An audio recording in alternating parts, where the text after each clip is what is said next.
भारतीय विदेश मंत्री एस जयशंकर ने एक बार फिर भारत चीन सीमा विवाद पर कड़ा रुख दिखाया है। उन्होंने कहा है कि एलएसी पर यथास्थिति को बदलने के किसी भी एक तरफा प्रयास को बर्दाश्त नहीं किया जाएगा। इसके साथ ही उन्होंने कहा है कि मौजूदा समस्या 1962 में रणनीतिक क्षेत्रों पर चीन की ओर से कब्जा किए जाने का नतीजा है।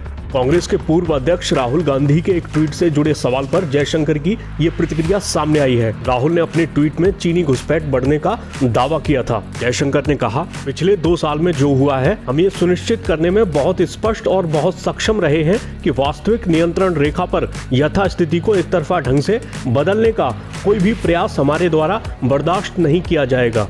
जयशंकर ने कहा कि पूर्वी पड़ोसी के साथ सीमा मुद्दा मुख्यतः कांग्रेस शासन के दौरान 1962 में लद्दाख सहित भारत के एक बड़े हिस्से पर चीन द्वारा कब्जा किए जाने के कारण है। राहुल पर हमला बोलते हुए जयशंकर ने कहा, उनके ट्वीट में मुझे कुछ खास नया नहीं लगा, क्योंकि आप सभी जानते हैं कि सीमा पर हमारी समस्या का एक बड़ा हिस्सा इसलिए है क्योंकि 1962 में चीनियों ने आकर लद्दाख सहित बड़े क्षेत्र पर कब्जा कर लिया था।